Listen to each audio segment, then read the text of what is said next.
It's time for our Tuesday tyke. That's not. It's what is a tyke? I don't know what a tyke is.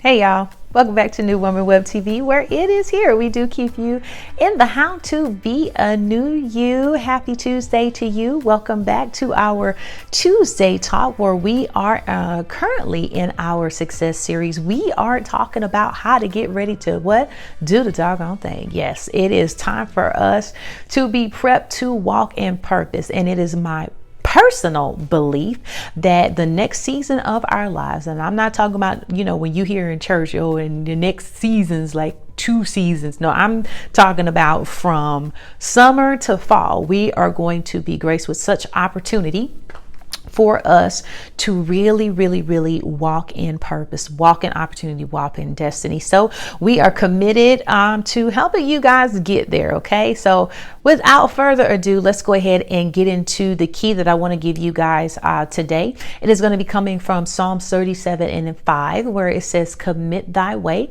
unto the Lord, trust also in him, and he will bring it to pass." Now, when I looked at this first scripture, and I think almost when anybody would first look at the scripture and say, "Oh, okay, commit my path." I can do that, because most of us, once we have come to really understand and know what it is, for what it is we really want to do, we are committed to it. It could be a couple of us in between here and there who would get a little nervous or whatever. But by the time you really get to the edge of this thing, you're like, you know what? I am committed to my dream. I can do this. Yes. So commitment is not really an issue for people who are really found something that they love and they feel like this is a part of the reason that they are here. So yeah, I'm not talking about that commit. Literally, when I looked at this scripture and I began to kind of study it, and I broke down the original text from the Hebrew, that word commit means to roll over, like as in literally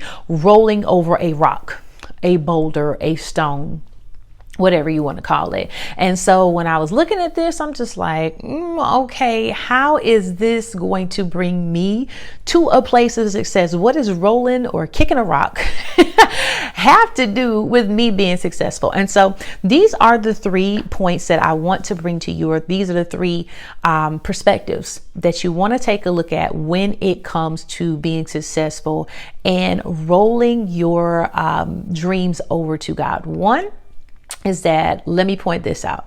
When I looked at that word and I kind of went through references of how in different places that it was used in the Bible, most of the time, the stone that the people were rolling away was something that was blocking access.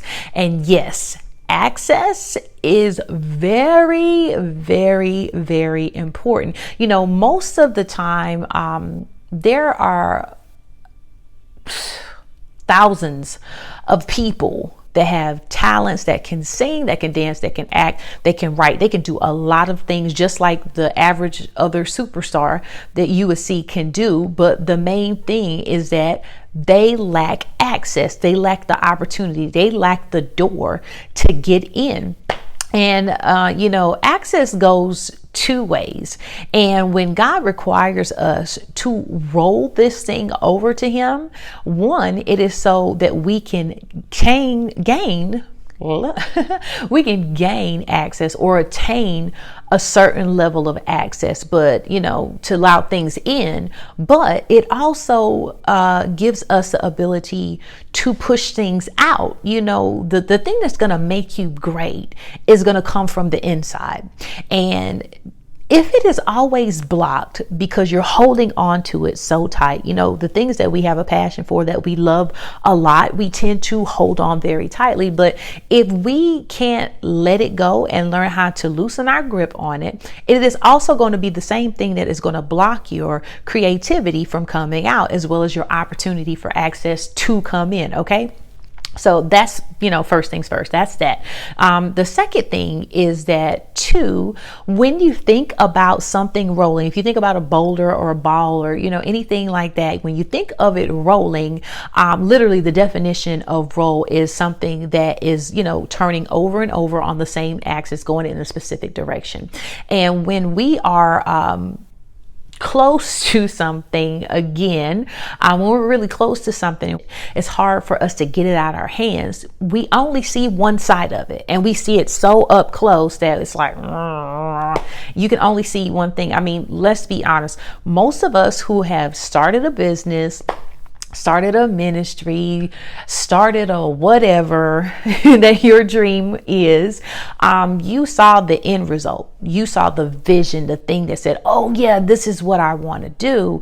But as you kind of got moving in that thing, as it begins to kind of turn and roll over, you see so many different perspectives or aspects of it that is necessary in order for it to be like successful. And you don't get to see those dimensions of it until you see it from another side. And so this is the beauty of it. When you begin to roll those things over to God, you actually get to see a more full perspective. And the more that you can see, or you can kind of recognize, the more you can talk to him about, which is another gateway to insight, innovation, direction, creativity, as well as wisdom, which is super key in order for you to get anything to work in life, not just your business. So, it becomes really multiple talking points in your conversation that you can have with God in order for you to make the thing work. Okay.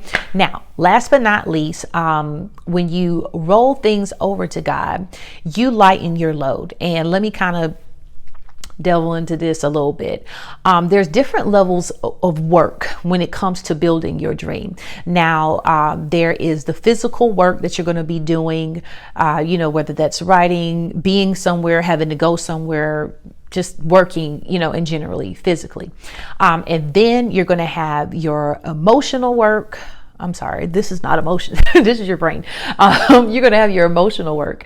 And then you're going to also have your intellectual work, which is the process of trying to think things through and how is this going to work and blah, blah, blah, blah. And I think for the most part, this is kind of where we get, the most taxed, because constantly we are trying to figure out, how is this thing gonna work? How am I gonna make this work? And because you love it so much, it can also be emotionally taxing, because no one wants to start something and fail. No one wants to look like a failure. No one wants to go through the shame of failure, even though portions of failure is kind of like your stepping stones to success. However, ultimately you want to succeed. You always, in the end, you want to succeed. And if you are afraid because you don't have all the key points, you don't have the access, you don't have the insight, you're literally driving yourself and probably everybody else crazy, trying to figure out how to make this thing work. And so literally how God kind of broke this thing down to me is that he's like, listen,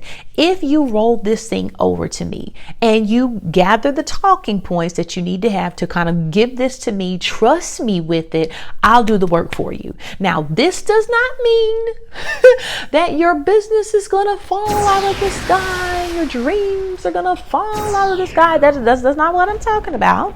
What I'm talking about is that it will create an environment to where you will have emotional and intellectual peace, because true creativity can only be cultivated in atmospheres of peace.